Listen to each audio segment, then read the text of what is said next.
In this video, we're going to talk about how to retain more clients as a business owner, and specifically we're going to be talking to realtors today. But if you are a business owner in any other service, you can follow a lot of these same tips.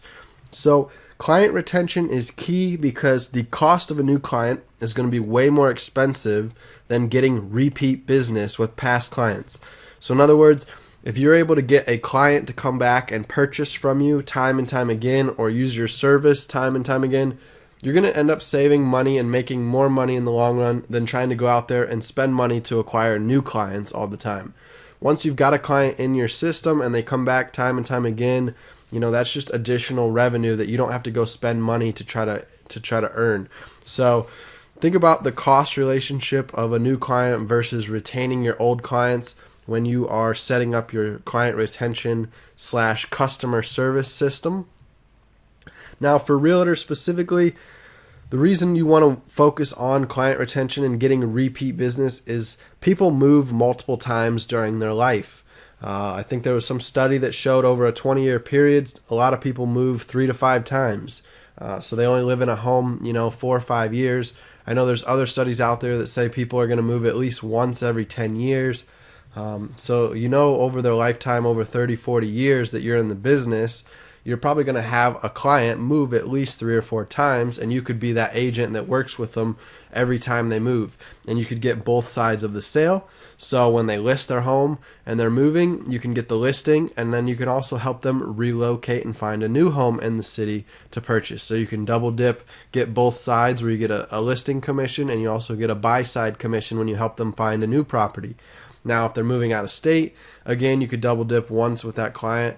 If they ever move back from out of state, which happens quite often, then they're going to call you because you're that local agent that they know when they come back into town to look for a home to purchase. So think about the benefits there of why repeat clients, repeat business could help set you up. If you're able to do this with, like 10, 20 different clients, and you figure they're spread out over, 20 years where they're moving 3 or 4 times, that fills your pipeline each year. You might have one client move this year, another client might move next year, another one might be in year 3, and then that cycle repeats. That first client might move again in year 8 or 9.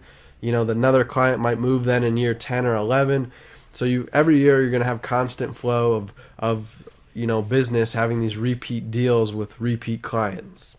Now, one of the main reasons to really focus hard on customer service and doing the best you can to retain your client on that very first transaction is actually the fact that most clients will go and find other agents. Even if you think they were, very happy, very satisfied with you, 3 to 5 years from now, they might have forgotten about you if you don't have a good follow-up system.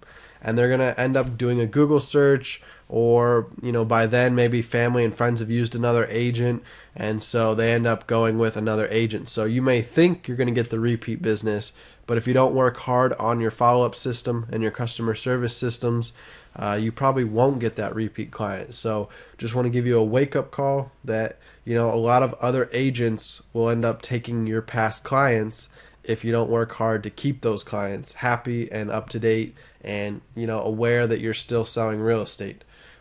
I've seen this happen many times with real examples of realtors who call back up a client after they've already bought a deal with another agent, and they say, "Hey, why didn't you go with me?" And the client goes, "Oh, I didn't know you were still in real estate," or "Oh yeah, I forgot about you." So you got to have a good follow-up system.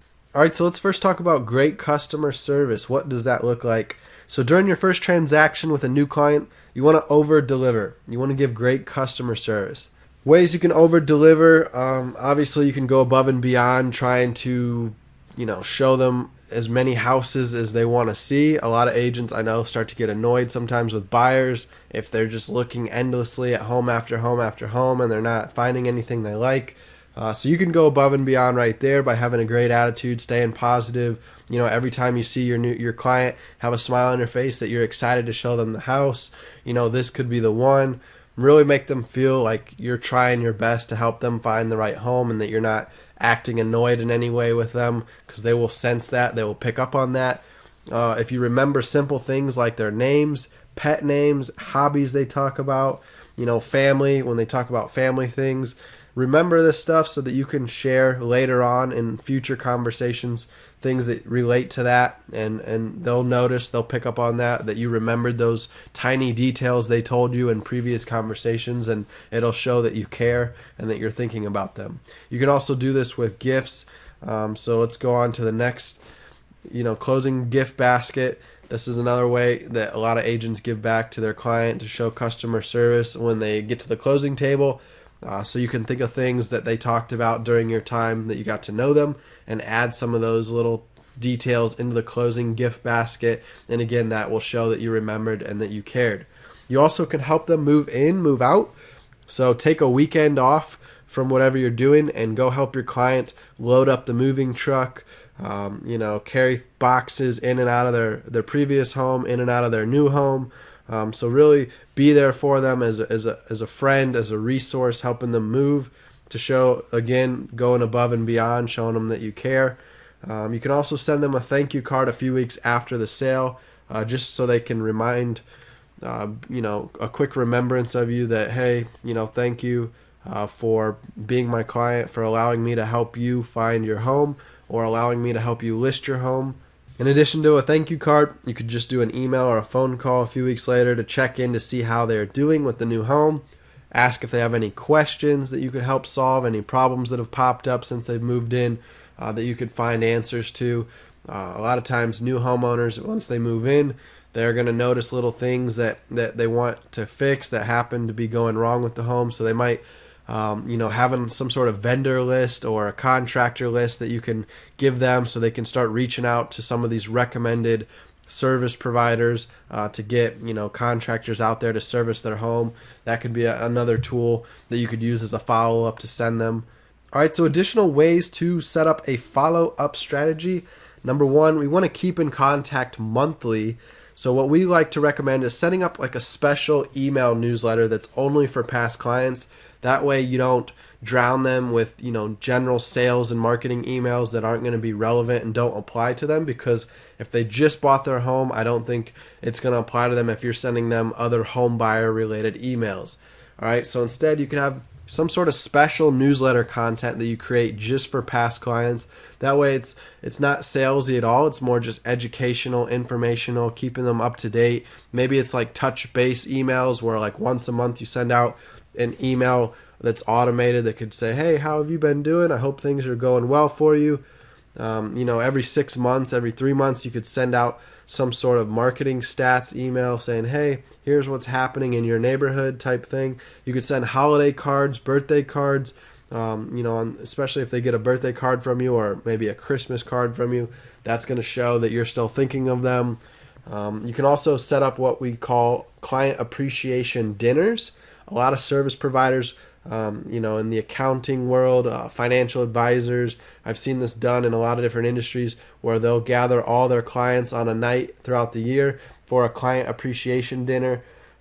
So you can invite everybody, either to the office and have food and wine and drinks there, or you could set up some sort of dinner out at a restaurant where you pick up the bill and, everybody who comes that's a past client can order food and drinks and have a good time. So that's another way you can show client appreciation and keep that follow-up strategy strong so that your clients are remembering you. They're seeing that, you're still thinking of them, that you still care, that you're trying to be there for them. And that's how you're really going to stick out, so that when they need help again in real estate, you're the first person that comes up in their mind and they don't go to one of your competitors. All right, so I really want to emphasize setting up like an email system. That's one of the best ways that you can just stay in touch lightly with your past clients. All right, so again, you could set up some sort of market update newsletter where every 3 months or every 6 months you shoot them an email blast that gives them a market update and data. You can send specific reports for their subdivision saying, hey, here's all the homes that have sold in the past 6 months. Here's homes currently for sale in your neighborhood. Just wanted to shoot this over to you to give you an idea of what home values are doing in your neighborhood, so you can see if your home's gaining equity. Maybe you guys are wanting to do some home renovations this month. You could go to the bank, refinance on a home equity line of credit, take some money out of your home to do those renovations, because here's what home values have been doing. They've been going up, so you've got some equity there if you want to use it. to do your renovations. That way you don't have to come out of pocket with the cash. So stuff like that can really show that you're thinking of them. Again, that you've got them, top of mind of ways to try to help them add value to their lives. You could send home maintenance tips since they're a new homeowner. Maybe you start them on, a monthly newsletter where every 2 weeks, so a bi-weekly email, you send out some sort of home maintenance tip article to them. It could be from your blog. If you've got a website, you could hire writers to write blog content, so you have an active blog that's always publishing general informational content for buyers, sellers, investors. And then you could repurpose these blog articles as links in your emails so that people can click those links and get taken back to your website where they can read your content. So home maintenance tips, again, contractor lists, recommended service lists. This is great if people realize that the furnace goes out after 6 months and they need to get a repair guy over there to check it out. They could have this list handy to know what contractors to call there. All right, so that's it for today's video on how to retain past clients. These are tips for real estate agents on how to get repeat business so that your clients don't buy and sell homes 5 years, 10 years from now with another realtor in your market. If you want them coming back to you, contacting you, saying, hey, I want you to come look at my home and see what you think it's worth and help me list it. I know you helped me move into it 6-7 years ago. I still remember you. I still love the service that you gave us, and we want to use you for this new transaction. If you want that to be the norm in your business and have lots of repeat clients, stick to these tips of following up on a monthly or bi-monthly or quarterly basis. Have client appreciation dinners, send holiday cards, remember names, pet names, hobbies, family information they tell you, so you can have those details to include as little ways of personalizing things, like in your emails or your phone calls or your follow-up text. You can personalize with that information that you remember from your conversations. Send gift baskets. Think of different ways to follow up and be a resource to your clients so that they don't go to your competitors. All right, thanks for watching today's video. Make sure you subscribe to the YouTube channel, Nick Foy TV, and we'll be publishing videos weekly, at least 3 times a week, if not more. You can also check out playlists, and if you do me a favor, hit that thumbs up button to give this video a like so that we know it was helpful, and it helps the YouTube algorithm, so it helps support the channel and we can grow and continue to provide more content. Thanks again for watching. I'll see you guys in the next video. Take care.